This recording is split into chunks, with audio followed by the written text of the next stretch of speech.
Car trouble is the worst. It is so hard to manage your life when you can't get around to meet your daily obligations. When I was 16 years old, I had a breakdown in the middle of the highway. I was going about 60 miles an hour and my wheels just started to lock up. And I had about 10 seconds to scramble my way to the side of the highway without getting hit. It was terrifying.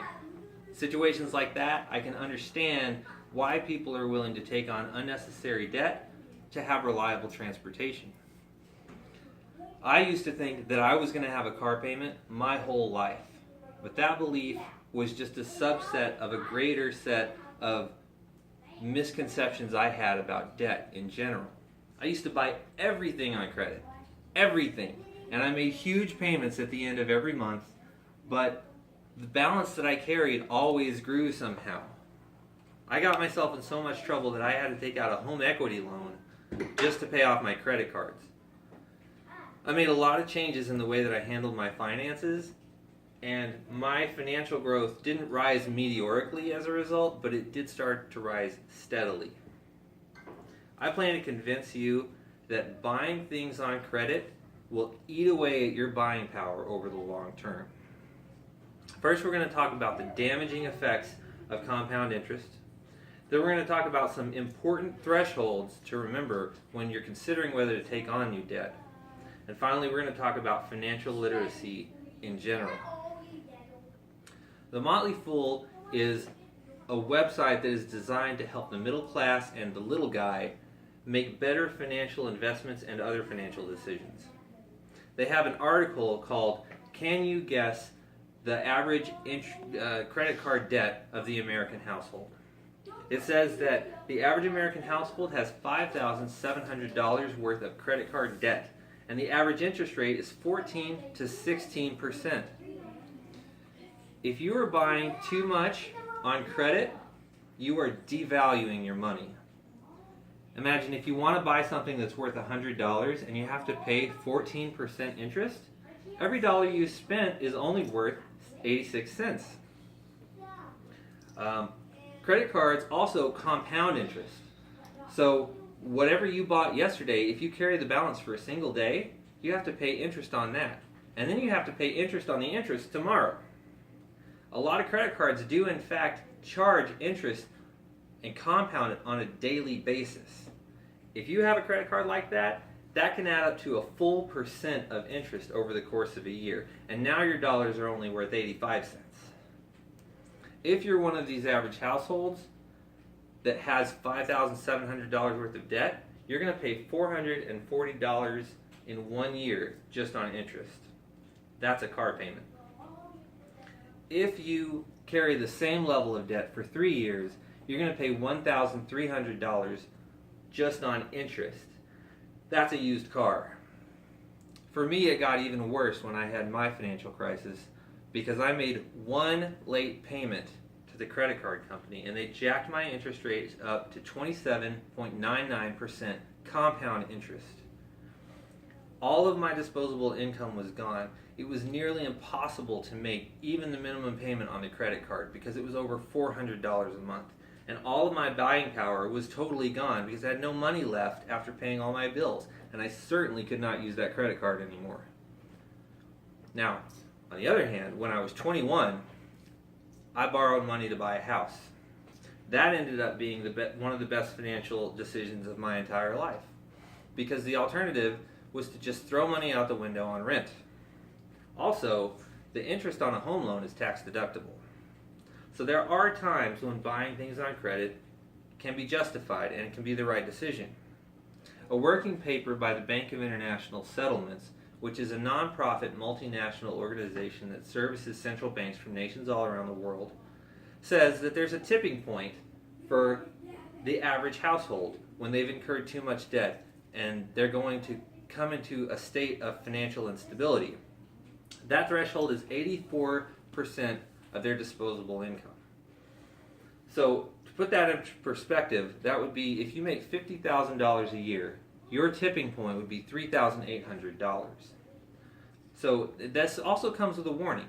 If you're going to ride the line of 84%, if you take a pay cut or your income gets diminished in some way, you're going to find yourself in an immediate imbalance. People, like nations, have their own personal rate of growth, their own personal GDP, if you will. And it has a compounding effect too. If you get to keep that money, you'll find that your wealth increases over time. But if you manage your debts poorly, you'll find that all of your increase over the years are going to pay the credit cards. And you'll be frustrated because you'll find that you can never get ahead in life. If you balance things well, according to the Bank of International Settlements, you can actually boost your income. And I've actually made a chart here to show you what that looks like. This is the rate of growth over a whole person's working life. And you can see the rate of financial growth here in red. It climbs steadily at a rate of 3% on average. And this is the net growth rate in the green here. And this is your growth after paying interest on your debts. Now, according to the Bank of International Settlements, you can actually boost your income by using your debts very, very wisely. And this is what that looks like. If you can boost your income by the things that you purchased on credit, then your net growth can end up in basically the same place as your personal growth. And if you can rise even higher than that, then of course the lines could cross and you could come out ahead. But that would take a very high level of financial literacy. According to the Harvard Business Review, most people don't, unless they're a CFO of a company, they just don't have that level of financial literacy. Imagine if you worked for a company that hired a CFO that didn't understand basic finance. You wouldn't feel too secure about where your next paycheck was coming from, right? But every single person has to be the CFO of their own personal finances. That's just a reality of managing finances. So, Harvard suggests that companies should use a portion of the money that they use to educate people about retirement, to educate people about debt and personal finance. Because it doesn't make any sense to teach a person to sock away a little piece of their paycheck every month for years on retirement, but while they build up a mountain of debt that they plan to take with them into retirement. So, honestly, if you were going to try and follow the Bank of International Settlements advice, you would need to have a very, very high level of financial literacy. But we're not all CFOs.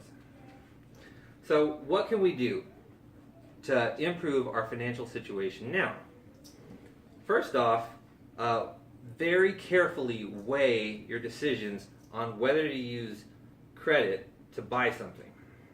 Secondly, every single person here, go home tonight and calculate the interest you paid last year.